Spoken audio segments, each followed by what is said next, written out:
Good afternoon, and thank you for logging on to your Northwest Florida QuickCast for August 10th, 2017. I'm meteorologist Cameron Young.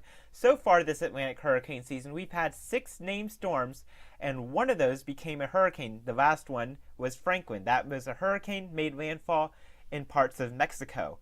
The next name on the list is Gert, and now we're starting to get closer to that peak of hurricane season. So the National Oceanic and Atmospheric Administration, or NOAA, released an update yesterday to their hurricane season outlook. They're now calling for 14 to 19 named storms, 5 to 9 of those becoming hurricanes, and 2 to 5 being Category 3 or stronger. This is an update to their previous forecast. It calls for an above normal season, but remember, this forecast tells you absolutely nothing about where these storms will form, where they will go, or where or if they will make landfall. Remember, it only takes one to make a bad season for you. So far, we've had 2 U.S. landfalls this season, Tropical Storm Cindy and Tropical Storm Emily. One of those made landfall in Texas and Louisiana, the other in Florida. So you have to remember, always be prepared for a tropical system to impact you. Have your emergency kit supplied at all times. Have your evacuation route planned out. You want to have all of these in place before the storm forms, before it even gets close to you, before you are in the cone of uncertainty. So we still have quite a ways to go in the hurricane season. Thankfully, Franklin, though, is dissipating over central Mexico.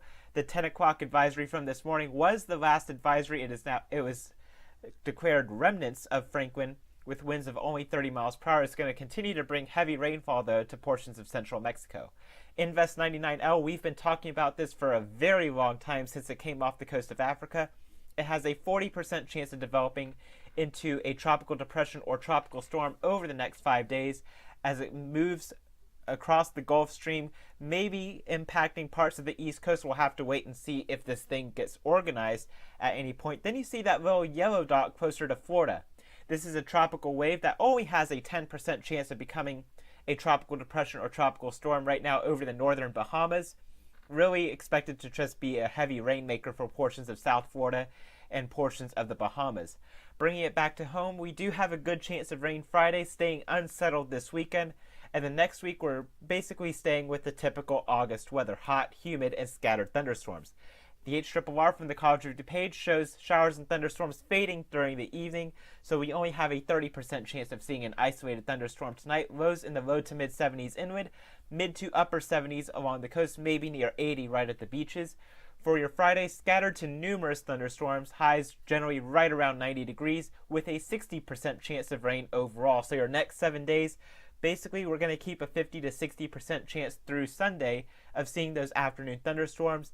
Next week, we taper that back down to around 40%, but highs stay right around 90, which is normal for this time of year, and lows in the mid to upper 70s.